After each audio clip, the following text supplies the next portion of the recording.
अपनी घर में पड़ी हुई चीज़ों से ही हम आज बनाएंगे ऐसा कुछ ख़ास है जिससे दिल हो जाएगा बाग बाग। चलें जी अपनी मज़ेदार सी रेसिपी को स्टार्ट करते हैं। बिस्मिल्लाहिर्रहमानिर्रहीम। यहाँ पे मैंने एक खूबसूरत बाउल के अंदर 2 कप छान के मैदा ऐड कर लिया है और अब मैं इसमें ऐड करूँगी हाफ कप दही।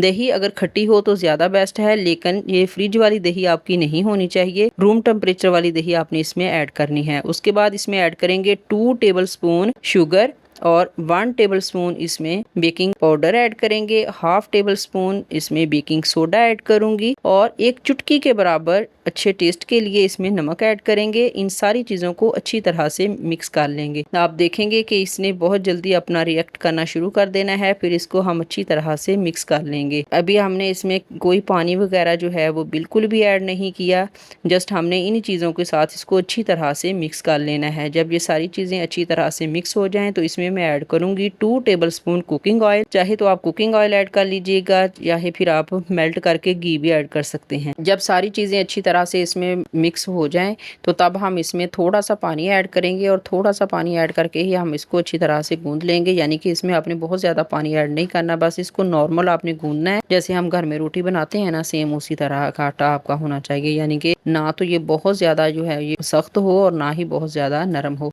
बस इसके ऊपर हल्का सा कुकिंग ऑयल लगाएं और कुकिंग ऑयल लगाने के बाद इसको अच्छी तरह से कवर करके तो किचन की शेल्फ पर ही तकरीबन 15 से 20 मिनट के लिए छोड़ देंगे। तब तक हम इसकी स्टफिंग तैयार कर लेंगे। तो स्टफिंग तैयार करने के लिए यहाँ पे मैंने बड़े साइज के 2 अदद आलू लिए थे और इनको मैंने बॉयल करके तो अच्छी तरह से ग्रेट कर लिया है ताकि इसमें किसी तरह की गुठली वगैरह ना रहे।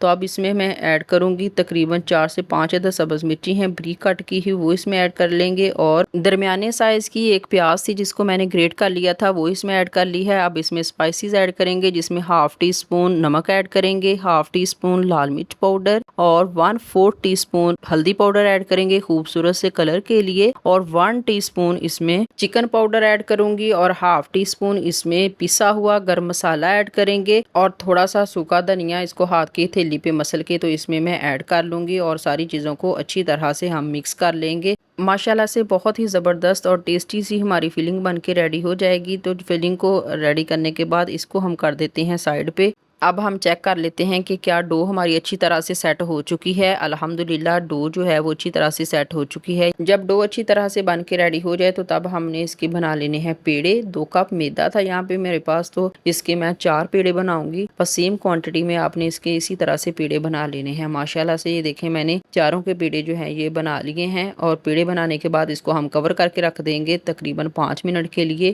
ताकि इसके ऊपर सिकरी वगैरह ना आए, इसलिए इसको शीट से हम कवर कर देंगे। तो तकरीबन 5 मिनट के बाद हम यहाँ पे काउंटर के ऊपर थोड़ा सा सूखे आटे से डस्ट करेंगे, एक पेड़ा उठाएंगे और इसको हाथ की हथेली से ही थोड़ा सा हम फैला देंगे। बस बहुत ज़्यादा बड़ा नहीं करना, इतना फैला के उसके बाद जो फिलिंग हमने बना के रेडी करके रखी हुई है ना वो 1 टेबल स्पून भर के तो इसमें ऐड कर देंगे और इसको इस तरह से हम फोल्ड कर लेंगे। इसको इसी तरह से फोल्ड करते हुए तो इसका हम पेड़ा बना लेंगे। इसी तरह से ही चारों पेड़ों को हमने बना के रेडी कर लेना है। माशाल्लाह से आज की रेसिपी इतनी ज़बरदस्त और टेस्टी बनने वाली है कि बच्चे बड़े सभी इसी को बहुत शौक से खाएंगे। चारों के पेड़े बनाने के बाद इसको फिर दोबारा मैंने शीट से कवर कर दिया है क्योंकि हमने इसको 5 मिनट का और रेस्ट देंगे ताकि ये अच्छी तरह से सेट हो जाए। 5 मिनट के बाद जब ये अच्छी तरह से सेट हो जाए तो काउंटर के ऊपर दोबारा से हम सूखे आटे का डस्ट करेंगे और अब ये माशाल्लाह से अच्छी तरह से सेट हो चुके हैं। हमारे पास जो आटा था ये बहुत ज़्यादा सख्त नहीं था, इसलिए मैं हाथ की हथेली से ही इसको प्रेस कर लूँगी। अगर आप हाथ की हथेली से इसको प्रेस ना करना चाहें तो आप हल्के हाथों के साथ जो बेलन होता है ना उसी की मदद से जो है आप इसको बेल सकते हैं, लेकिन ये ख्याल रहे कि इसमें सुराख वगैरह नहीं होने चाहिए। अच्छी तरह से फैला लेने के बाद हाथ को गीला करके तो इसकी ऊपर वाली साइड जो है वो गीली कर लेंगे और यहाँ पे मेरे पास वाइट तिल है वो मैं इसके ऊपर छिड़का लूँगी और हाथ की मदद से इसको अच्छी तरह से प्रेस कर दूँगी ताकि इसके साथ अच्छी तरह से ये चिपक जाए। और यहाँ पे मैंने पैन जो है वो रख दिया है जिसको हल्का सा मैंने ऑयल लगा के तो ग्रीस कर लिया है। तो हम फ्लेम अब मीडियम टू लो रखेंगे। मीडियम टू लो फ्लेम पे इसको कवर करके तकरीबन 2 मिनट तक एक साइड से हम पकाएंगे। जब नीचे से अच्छी तरह से गोल्डन सा कलर आ जाए और माशाल्लाह से ये देखें अच्छी तरह से ये फूल भी चुका है तो अब हम इसकी साइड को चेंज कर देंगे। अच्छा, जब आप इसकी साइड को चेंज कर लेना तो अब आपको कवर लगाने की ज़रूरत नहीं है। बस अब आपने इसको मीडियम फ्लेम पे 2 मिनट के लिए जो है ये आपने कुक करना है। तो माशाल्लाह से ये अच्छी तरह से कुक हो जाएगा। लेकिन आपने पहले इस पे ऑयल नहीं लगाना। जब ये दोनों साइडों से अच्छी तरह से कुक हो जाए तो तब आपने इसकी ऊपर वाली साइड पे कुकिंग ऑयल लगा लीजिएगा या फिर बटर लगा लीजिएगा। जो चीज़ आप लगाना चाहते हैं तो आप लगा लीजिएगा। माशाल्लाह से हमारी आलू कुलचा नान की रेसिपी बन के रेडी हो चुकी है। अगर आपको हमारी आज की आलू कुलचा नान की रेसिपी अच्छी लगी हो तो रेसिपी को लाइक कीजिएगा और चैनल पे न्यू हैं तो सब्सक्राइब करके बेल आइकन को ज़रूर प्रेस कर लीजिएगा। आप सब देखने वालों का बेहद शुक्रिया। मिलते हैं एक नई वीडियो के साथ, तब तक दीजिए इजाज़त। अल्लाह हाफिज़।